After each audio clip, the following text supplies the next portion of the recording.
আসসালামু আলাইকুম প্রিয় শিক্ষার্থীরা, কেমন আছো তোমরা? আশা করি সবাই ভালো আছো, সুস্থ আছো এবং নিরাপদে আছো। আলহামদুলিল্লাহ, আমিও ভালো আছি।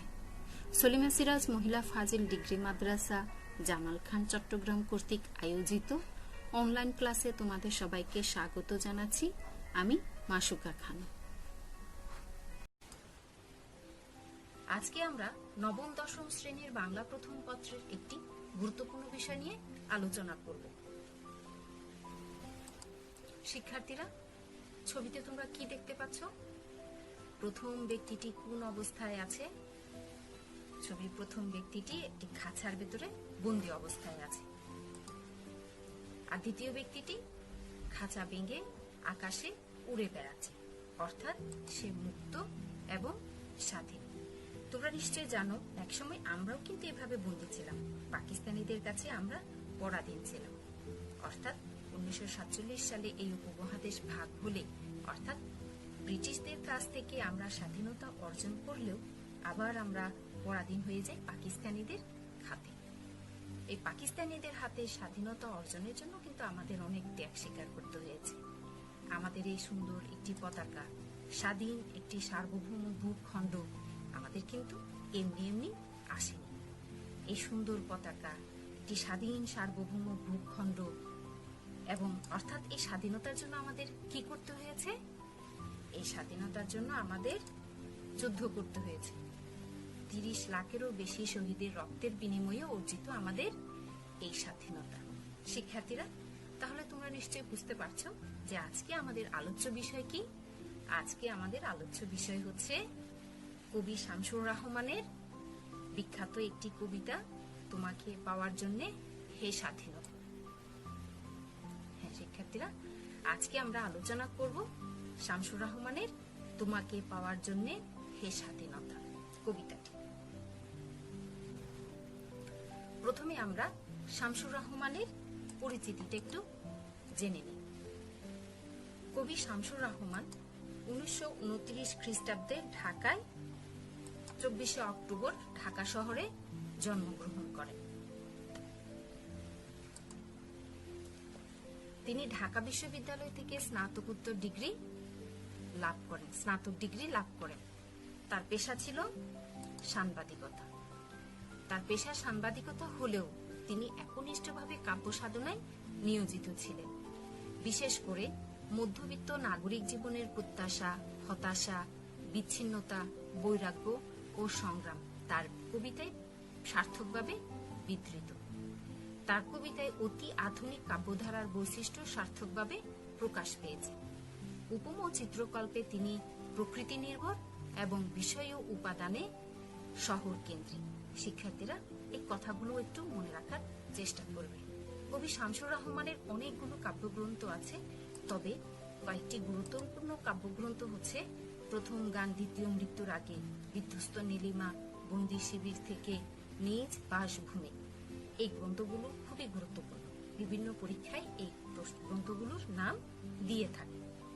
এই বন্দি শিবির থেকে কাব্যগ্রন্থ থেকে আজকে আমাদের আলোচ্য বিষয়, এই অর্থাৎ কবিতা তোমাকে পাওয়ার জন্য হে স্বাধীনতা, এই গ্রন্থ থেকে নেওয়া হয়েছে। কবি শামসুর রহমানের অনন্য সাধনা কবি কীর্তির জন্য বাংলা একাডেমি পুরস্কার, 21 পদক সহ অনেক পুরস্কার ও সম্মাননায় তিনি ভূষিত হন। তিনি 17 আগস্ট 2006 সালে মৃত্যুবরণ করেন। শিক্ষার্থীরা, এই শামসুর রহমানের এই গুরুত্বপূর্ণ তথ্যগুলো মনে রাখার চেষ্টা করবে। তোমাকে পাওয়ার জন্য হে স্বাধীনতা কবিতাটির আবৃত্তির একটা লিংক তোমাদেরকে আমি দিয়ে দেব। সেই লিংক থেকে শিক্ষার্থীরা তোমরা মনোযোগ সহকারে আবৃত্তিটা শুনবে এবং তোমাকে পাওয়ার জন্য হে স্বাধীনতা, তোমাকে পাওয়ার জন্য আর কতবার ভাসতে হবে রক্ত গঙ্গায়, আর কতবার দেখতে হবে খান্ডব দাহন। তুমি আসবে বলে হে স্বাধীনতা, সাকিনা বিবির কপাল ভাঙল, সিথির সিঁদুর মুছে গেল হরিদাসের। তুমি আসবে বলে হে স্বাধীনতা, শহরের বুকে জলপায় রঙের ট্যাঙ্ক এলো দানবের মতো চিৎকার করতে করতে।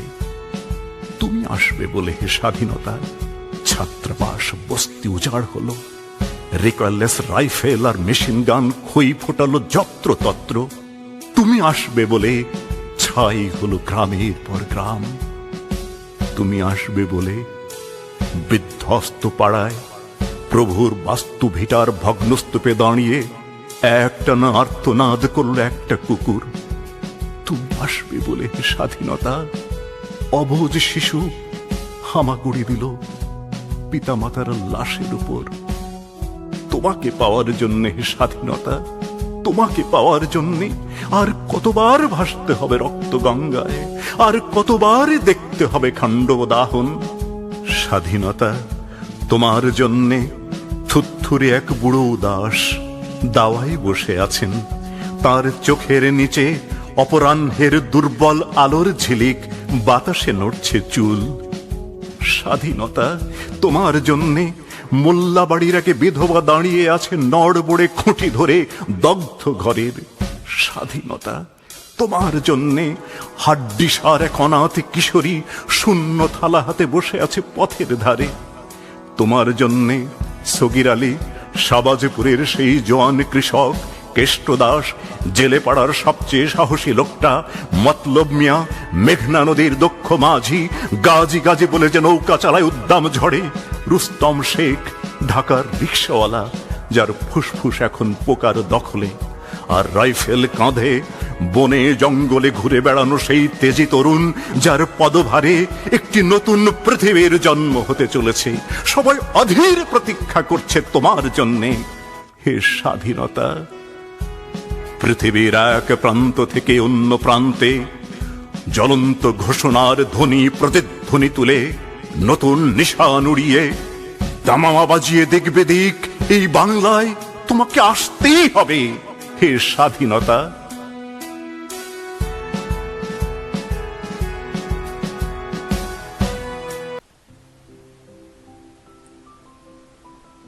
এখন আমরা কিছু গুরুত্বপূর্ণ শব্দের অর্থ জেনে নিই।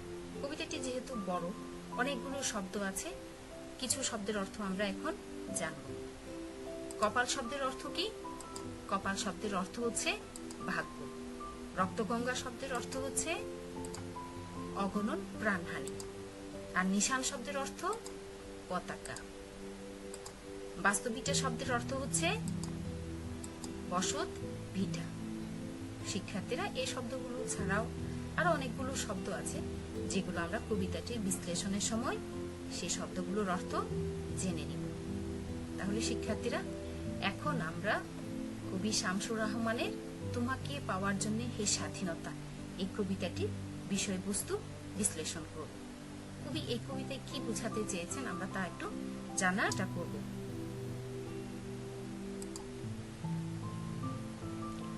তোমাকে পাওয়ার জন্য হে স্বাধীনতা, তোমাকে পাওয়ার জন্য। এইখানে স্বাধীনতা শব্দটি শুধুমাত্র একটি শব্দ নয়, এটি মানুষের এমন একটি অধিকার বা অনুভব যা মানুষের জন্মগত। স্বাধীনতা মানুষের কিন্তু নৈতিক অধিকার।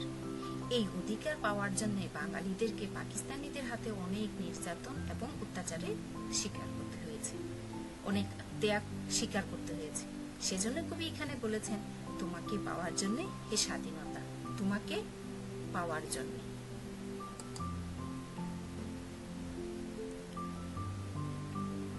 আর কতবার ভাসতে হবে রক্তগঙ্গায়, আর কতবার দেখতে হবে খান্ডব দাহন।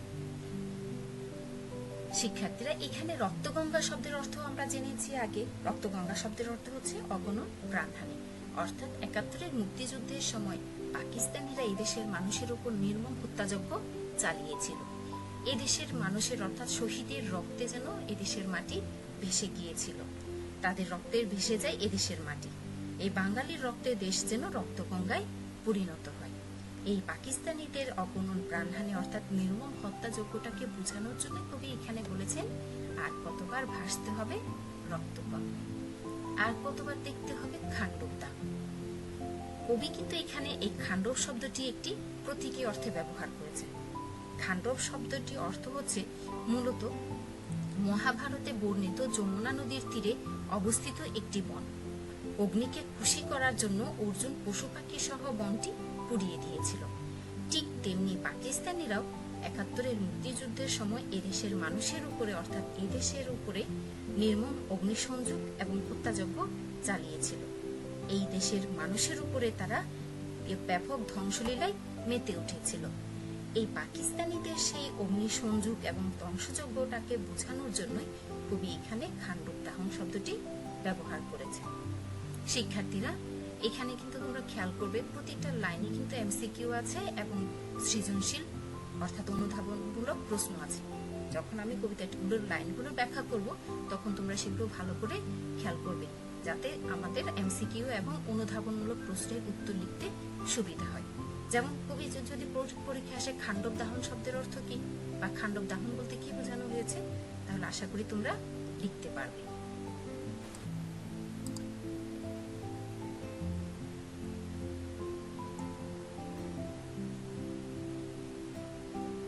তুমি আসবে বলে হে স্বাধীনতা, সাকিনা বিবির কপাল ভাঙলো, শীতির সিঁদুর মুছে গেল হরিদাসীর।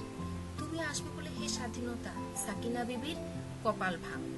এখানে কপাল ভাঙলো বলতে গ্রামীণ নারীর সহায় সম্বল, সংগ্রাম ও স্বামী হারানোর বিষয়টি বোঝানো হয়েছে। অর্থাৎ ৭১-এর মুক্তিযুদ্ধের সময় অনেক নারী হারিয়েছে তার সহায় সম্বল, অনেকে হারিয়েছে তার সংগ্রাম বা অনেকে স্বামী হারিয়েছে। অর্থাৎ এখানে সাকিনা বিবির অন্তরালে সেসব নারীদের কথা বোঝানো হয়েছে যেসব নারীরা কেউ সংগ্রাম হারিয়েছে, কেউ তাদের সহায় সম্বল হারিয়েছে বা কেউ স্বামী হারিয়েছে।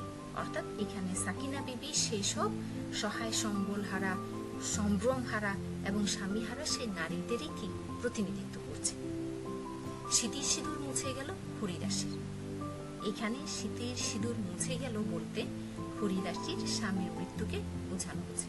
সাধারণত সনাতন ধর্মের মেয়েদের বিয়ের সময় তাদের স্মৃতিতে সিঁদুর পরানো, আবার স্বামী মারা গেলে তাদের স্মৃতির সিঁদুর মুছে ফেলা হয়। এখানে হরিদাসীর স্মৃতির সিঁদুর মুছে গেল বলতে হরিদাসীর স্বামী ৭১-এর মুক্তিযুদ্ধের সময় যুদ্ধে অংশগ্রহণ করে শহীদ হয়েছেন, অর্থাৎ হরিদাসী তার স্বামীকে হারিয়েছেন, সেই কথাটি এখানে বোঝানো হচ্ছে। শহরের বুকে জলপাই রঙের ট্যাঙ্ক এলো, দানবের মতো চিৎকার করতে করতে। ট্যাঙ্ক, শহরের বুকে জলপাই রঙের ট্যাঙ্ক এলো, যাকে তুলনা করা হচ্ছে কিসের সাথে? দানবের সাথে। ট্যাঙ্ক হচ্ছে মূলত আধুনিক সমরাস্ত্র, যা দিয়ে অল্প সময়ের মধ্যে অধিক সংখ্যক জনপদ বা বড় বড় দালান ধ্বংসস্তূপে পরিণত করা যায়। ৭১-এর মুক্তিযুদ্ধের সময় পাকিস্তানি হানাদার বাহিনীরা এই ধরনের অনেকগুলো সমরাস্ত্র ব্যবহার করেছিলেন, যেগুলো দিয়ে তারা মুহূর্তের মধ্যে গ্রামের পর গ্রাম, শহরের পর শহর অর্থাৎ বড় বড় দালানটাকে, বড় বড় জনপদকে তারা মুহূর্তের মধ্যে ধ্বংসস্তূপে পরিণত করেছিলেন। তাদের সেই হত্যা যজ্ঞের জন্যই এই সমরাস্ত্র অর্থাৎ ট্যাঙ্কের কবি এখানে দানবের সাথে তুলনা করেছে। অর্থাৎ সমরাস্ত্র দিয়ে এই ট্যাঙ্ক ব্যবহার করে অল্প সময়ে মুহূর্তের মধ্যে যে অনেক ধ্বংসযজ্ঞ চালানো যায়, সেজন্যই এই ট্যাঙ্কে তুলনা করেছেন দানবের সাথে। তুমি আসবে বলে হে স্বাধীনতা, ছাত্রাবাস বস্তি উজাড় হলো। শিক্ষার্থীরা, এইখানে বলা হচ্ছে কি ছাত্রাবাস বস্তি উজাড় হলো। পাকিস্তানি হানাদার বাহিনীদের অন্যতম একটি টার্গেট ছিল ছাত্র সমাজ, কারণ এই ছাত্ররাই মুক্তিযুদ্ধের সংগঠনটা অর্থাৎ সংগঠিতের জন্য গুরুত্বপূর্ণ ভূমিকা পালন করে। এই শিক্ষার্থীরা অর্থাৎ এই ছাত্ররা তাদের ছাত্রাবাসে গুরুত্বপূর্ণ মিটিং অর্থাৎ কিভাবে তারা সংগ্রাম পরিচালনা করবে সেই গুরুত্বপূর্ণ বিষয়গুলো নিয়ে তারা ছাত্রাবাসে আলোচনা করত। সভা সমিতিগুলো তারা সেখানে আলোচনা করার চেষ্টা করত। এই ছাত্রদেরকে যাতে ধ্বংস করা যায় অর্থাৎ তারা যাতে মুক্তিযুদ্ধ সংগঠিত করতে না পারে, সেজন্যই তারা এই ছাত্রদের উপরে হামলা চালিয়েছিল। অর্থাৎ ছাত্রদেরকে ধ্বংস করার জন্য তাদের মূল টার্গেট ছিল এই ছাত্রাবাস এবং সেই গরিব নিরীহ বস্তিগুলো কিন্তু এই তাদের হত্যাযজ্ঞ থেকে নিস্তার পায়নি।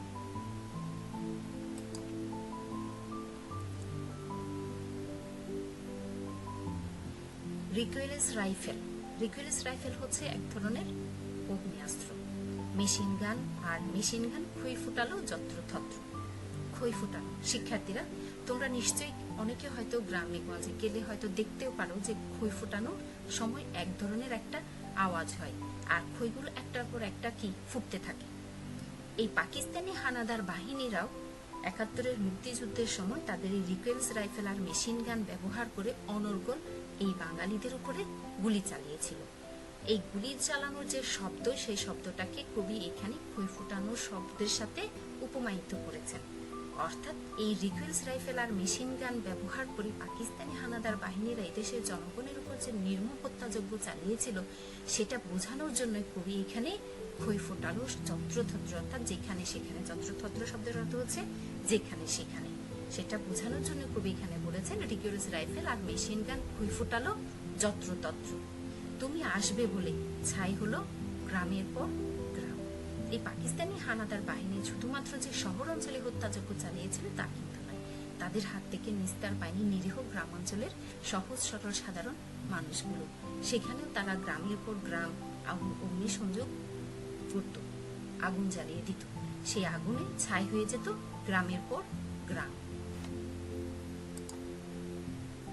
তুমি আসবে বলে বিধ্বস্ত পাড়ায় প্রভুর বাস্তু ভিটার ভগ্নস্তূপে দাঁড়িয়ে এক টানা আর্তনাদ করলো একটা কুকুর। আর্তনাদ করলো একটা কুকুর, এই লাইন দিয়ে কবি এখানে কিন্তু প্রকৃতির যে প্রতিবাদ সেটি বোঝানোর চেষ্টা করেছে। এই যে একটানা আর্তনাদ করলো একটা কুকুর তার প্রভুর বাস্তু ভিটার উপরে, সে প্রভুর তার অর্থাৎ যে কুকুরটি যে ঘরে লালিত পালিত হতো, অর্থাৎ যে ঘরের সে থাকতো, সেই ঘরের মালিককে এবং তার ঘরটাকে পাকিস্তানি হানাদার বাহিনীরা পুড়িয়ে দিয়েছে বা হত্যাযজ্ঞ চালিয়েছে, সেটা এখন বর্তমানে ভগ্নস্তূপে দাঁড়িয়ে আছে।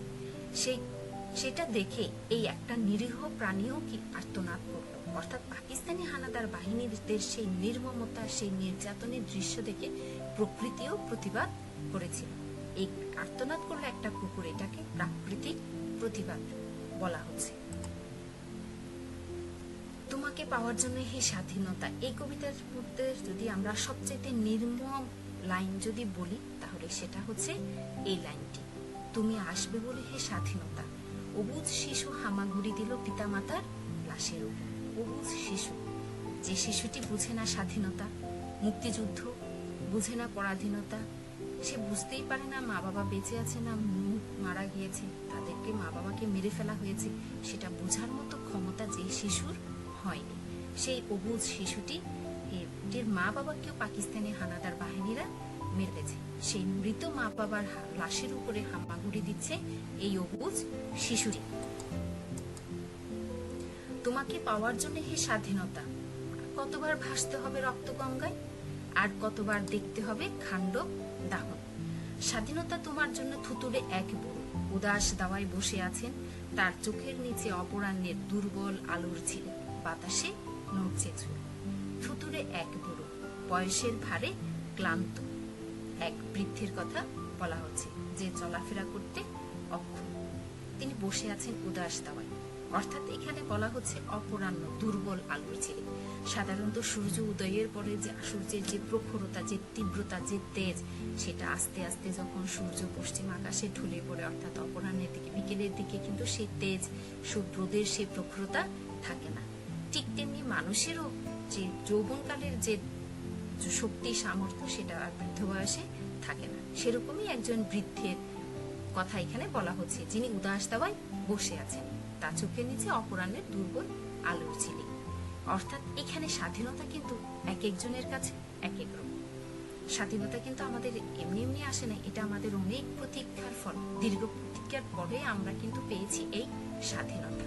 এ থুতুরো এক বুড়ো, এর কাছে হতে পারে কিন্তু স্বাধীনতা মানে একটা, তার স্বাধীনতা মানে হতে পারে তার কাছে তার ছেলে হয়তো মুক্তিযুদ্ধে অংশগ্রহণ করতে গিয়েছে, তার ছেলেটা ফিরে আসাটাই হচ্ছে তার কাছে কি স্বাধীনতা। এই দুর্বল আলোর ঝিলিক বাতাসে উঠছে চোখ। স্বাধীনতা তোমার জন্য মোল্লাবাড়ির এক বিধবা দাঁড়িয়ে আছে নড়বড়ে খুঁটি ধরে দগ্ধ ঘরের। আগেই বলেছি স্বাধীনতা এক একজনের কাছে এক এক রকম। আর পাকিস্তানি হানাদার বাহিনীরা চেয়েছিল সাধারণত আমাদেরকে অর্থনৈতিকভাবে, মানসিকভাবে দুর্বল করে দেওয়া।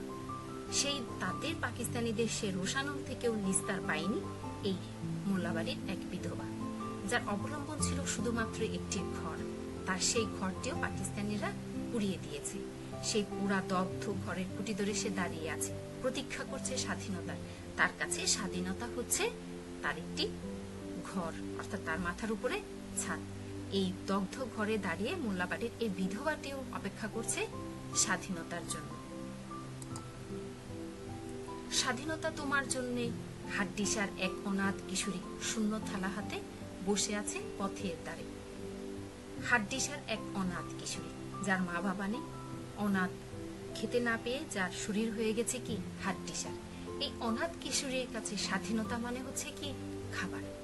অর্থাৎ পরাধীন অবস্থায় কিন্তু অন্যের অধীনে থেকে কখনো মানুষের মৌলিক চাহিদাগুলো পূরণ করা সম্ভব নয়। মানুষের মৌলিক চাহিদাগুলো পূরণ করার জন্য প্রয়োজন তার একটা স্বাধীন সার্বভৌম ভূখণ্ড, অর্থাৎ স্বাধীনতা। এই হাড্ডিসার এই অনাথ কিশোরীও অপেক্ষা করছে সেই স্বাধীনতার জন্য। তার কাছে স্বাধীনতা হতে পারে কি খাদ্য। শিক্ষার্থীরা, এই প্যারাটা কিন্তু আরো গুরুত্বপূর্ণ। শুধুমাত্র আমাদের দেশের সৈনিকরাই যে মুক্তিযুদ্ধে অংশগ্রহণ করে স্বাধীনতায় অবদান রেখেছিল তা কিন্তু নয়। বিভিন্ন শ্রমজীবী মানুষ, জেলে, কৃষক, মাঝি, রিক্সাওয়ালারাও এখানে এই মুক্তিযুদ্ধে অংশগ্রহণ করেছে। তাদের আত্মত্যাগের বিনিময়ে কিন্তু আমাদের এই স্বাধীনতা। এই প্যারায় অনেকগুলো প্রশ্ন হতে পারে এমসিকিউ, সেগুলো কিন্তু শিক্ষার্থীরা তোমরা মনে রাখবে। যেমন বলছে তোমার জন্য, তোমার জন্য মানে কার জন্য? স্বাধীনতার জন্য। সগির আলী শাহবাজপুরের সে জোয়ান কৃষক, সেই জোয়ান কৃষকটার নাম কি? সগির আলী। আবার মেঘনা নদীর দক্ষ মাঝি কেষ্ট দাস, যে গাজি গাজি বলে যে নৌকা চালায় উদ্দাম ঝড়ে। আবার জেলেপাড়ার সবচেয়ে সাহসী লোকটা, তার নাম হচ্ছে কি? মতলব মিয়া। রুস্তম শেখ ঢাকার রিক্সাওয়ালা, যার ফুসফুস এখন পুকার দখলে। অর্থাৎ এই রিক্সাওয়ালাটাও কি মুক্তিযুদ্ধে অংশগ্রহণ করেছিল। এখানে ফুসফুস পুকার দখলে বলতে বোঝানো হচ্ছে সে যুদ্ধে অংশগ্রহণ করতে গিয়ে শহীদ হয়েছে, সে মারা গিয়েছে, তার শরীর এখন পোকা দখল করে নিয়েছে, অর্থাৎ তার মৃত অবস্থা বোঝানোর জন্যই এখানে বলা হচ্ছে ফুসফুস এখন পোকার দখলে। অর্থাৎ আমরা এখানে এই প্যারায় দেখতে পাচ্ছি কি বিভিন্ন শ্রমজীবী মানুষ, অর্থাৎ কৃষক, মাঝি, জেলে এবং রিক্সাওয়ালারাও মুক্তিযুদ্ধে অংশগ্রহণ করেছেন এবং তাদের আত্মত্যাগের বিনিময়ে আমরা পেয়েছি আমাদের এই স্বাধীনতা। আর রাইফেল কাতে বনে জঙ্গলে ঘুরে বেড়ানো সেই তেজি তরুণ, যার পদভারে একটি পৃথিবীর জন্ম হতে চলেছে। বিশ্বে যত বড় বড় অর্থাৎ মহান যে কীর্তি অর্থাৎ বিপ্লবগুলো সংগঠিত হয়েছে, সবগুলোর পেছনে কিন্তু তরুণ সমাজের একটা বিরাট ভূমিকা রয়েছে। আমাদের ৭১-এর মুক্তিযুদ্ধের সময়ও এই তরুণদের বিরাট একটা ভূমিকা রয়েছে। অর্থাৎ তারা রাইফেল কাতে বনে জঙ্গলে ঘুরে বেরিয়ে যুদ্ধে অংশগ্রহণ করে এই দেশটাকে স্বাধীন করার চেষ্টা করেছিল, যাদের পদভারে একটি পৃথিবীর জন্ম হতে চলেছে। একটি পৃথিবীর জন্ম হতে চলেছে বলতে এই বিশ্বের মানচিত্র, অর্থাৎ এই বিশ্বের ভূখণ্ডের মধ্যে বিশ্বের মানচিত্রে নতুন আরেকটি রাষ্ট্রের উদ্ভব হতে চলেছে, আরেকটি নতুন রাষ্ট্রের নাম উন্মোচিত হতে চলেছে। সবাই অধীর প্রতীক্ষা করছে তোমার জন্য হে স্বাধীনতা, কারণ স্বাধীনতা ছাড়া কেউ বাঁচতে চায় না। স্বাধীনতা হচ্ছে মানুষের জন্মগত এবং নৈতিক অধিকার। তাই এই স্বাধীনতার জন্য সবাই কি করছে? অপেক্ষা করছে। কেউ পরাধীন হয়ে বেঁচে থাকতে চায় না। আর শামসুর রহমান একেবারে শেষের কবিতার শেষের লাইনটিতে, অর্থাৎ শেষের প্যারায় একেবারে জোর দাবি নিয়ে বলছে, একটা দাবি জানাচ্ছেন, যে দাবি নিয়ে বলছে পৃথিবীর এক প্রান্ত থেকে অন্য প্রান্তে জ্বলন্ত ঘোষণার ধ্বনি প্রতিধ্বনি তোলে, নতুন নিশান উড়িয়ে দামামা বাজিয়ে দিক বিদিক এই বাংলায়। অর্থাৎ পৃথিবীর এক প্রান্ত থেকে অন্য প্রান্ত, অর্থাৎ পুরো বিশ্বকে জানিয়ে ঘোষণা দিয়ে ধ্বনি প্রতিধ্বনি তুলে নতুন পতাকা উড়িয়ে একেবারে যুদ্ধের বাদ্য বাজিয়ে, দামামা বা যুদ্ধের বাদ্য এক ধরনের বাদ্যযন্ত্র, যুদ্ধের দামামা বাজিয়ে অর্থাৎ যুদ্ধের বাদ্যযন্ত্র বাজিয়ে এই স্বাধীনতাকে এই বাংলায় আসতেই হবে। একেবারে তিনি কি করছেন? জোর দাবি বলছেন এই বাংলায়। তোমাকে আসতেই হবে হে স্বাধীনতা। কারণ কবি এখানে বলছেন যে একেবারে দৃঢ় প্রত্যয় নিয়ে তিনি উচ্চারণ করছেন যে স্বাধীনতার জন্য এই আত্মত্যাগ, যার উদ্দেশ্যে আমরা এত কিছু হারালাম, এত আত্মত্যাগ করলাম, এত মানুষ শহীদ হলো, তাহলে এই স্বাধীনতাকে একদিন বাঙালি ছিনিয়ে আনবে। এই স্বাধীনতা না এসে পারবেই না, আসতেই হবে তোমাকে এই স্বাধীনতা এই বাংলায়। শিক্ষার্থীরা, আশা করি তোমরা সবাই কবিতাটির প্রত্যেকটি লাইনের বিষয়বস্তু অর্থাৎ অর্থ বুঝতে পেরেছ। আশা করি এখন তোমাদের জ্ঞানমূলক এবং অনুধাবনমূলক প্রশ্নের উত্তর লেখাটা অনেকটা সহজ হবে। তারপরও তোমাদের কাছে আমার একটা রিকোয়েস্ট থাকবে, বাসায় পাঠ্য বই খুলে ভালো করে কবিতাটির প্রতিটা লাইন অর্থ সহ বুঝে পড়ার চেষ্টা করবে। পাঠ্য বইয়ের কোনো বিকল্প নেই। এমসিকিউর জন্য কবি পরিচিতি, কবিতার প্রত্যেকটি লাইন, শব্দের অর্থ এবং পাঠ পরিচিতি ভালো করে পড়বে এবং কবিতার প্রত্যেকটি লাইন অর্থ সহ বুঝে চেষ্টা করবে। তাহলে তোমরা অঙ্কনমূলক প্রশ্নের উত্তর করতে পারবে। শিক্ষার্থীরা, এতক্ষণ যে আমরা কবিতাটির বিষয়বস্তু নিয়ে আলোচনা করলাম, তাহলে কতটুকু আমাদের মনে আছে, কতটুকু আমরা আত্মস্থ করতে পেরেছি তা একটু জেনে নিই। মেঘনা নদীর দক্ষ মাঝি কে? মেঘনা নদীর দক্ষ মাঝি হচ্ছে মতলব মিয়া। কোন রঙের ট্যাঙ্ক এলো? জলপাই রঙের ট্যাঙ্ক এলো। কার কপাল ভাঙলো? সাকিনা বিবির কপাল ভাঙলো। উদাস দাওয়ায় কে বসে আছেন? উদাস দাওয়ায় বসে আছেন থুথুরে এক বুড়ো। মেশিন গান কি ফুটালো? মেশিন গান খই ফুটালো। শিক্ষার্থীরা, এই কয়েকটা প্রশ্ন তোমাদেরকে নমুনা প্রশ্ন হিসেবে দিলাম। অর্থাৎ এই কবিতাটি একটু বড় এবং প্রত্যেকটা লাইন খুবই গুরুত্বপূর্ণ এবং প্রতিটা লাইনে কিন্তু অনেক জ্ঞানমূলক প্রশ্ন আছে এবং অনুধাবনমূলক প্রশ্ন আছে। তাই আমি তোমাদেরকে বারবার বলছি যে কবিতাটির প্রত্যেকটা লাইন অর্থ সহ ভালো করে বুঝে পড়ার চেষ্টা করবে। আর শিক্ষার্থীরা, এই দুটো প্রশ্নের উত্তর লেখার চেষ্টা করবে। একটা হচ্ছে মুক্তিযুদ্ধের তাৎপর্য বিশ্লেষণ করো। আরেকটি প্রশ্ন হচ্ছে পৃথিবীতে বড় বড় যত কিছু সংঘটিত হয়েছে, মানুষ যা কিছু অর্জন করেছে, প্রত্যেকটার পেছনে শুধুমাত্র পুরুষরাই অবদান রেখেছে তা কিন্তু নয়, নারীরাও অবদান রেখেছে। ঠিক তেমনি আমাদের ৭১-এর মুক্তিযুদ্ধের সময়ও নারীদের অনেক অবদান রয়েছে। তাহলে সে প্রশ্নটা হচ্ছে কি মুক্তিযুদ্ধে নারীর অবদান। তাহলে শিক্ষার্থীরা, মুক্তিযুদ্ধের তাৎপর্য বিশ্লেষণ আর হচ্ছে মুক্তিযুদ্ধে নারীর অবদান, এই দুটি প্রশ্নের উত্তর যদি তোমরা ভালো করে রেডি করার চেষ্টা করবে বাসায়, যদি রেডি করো তাহলে আশা করছি সৃজনশীল প্রশ্নের উত্তর করাটা তোমাদের জন্য অনেকটা সহজ হবে। আশা করি সবাই কবিতাটি বুঝতে পেরেছ। শিক্ষার্থীরা, সবাই ভালো থাকবে, সুস্থ থাকবে আর নিরাপদে থাকবে। ধন্যবাদ সবাইকে। আসসালামু আলাইকুম। আল্লাহ হাফেজ।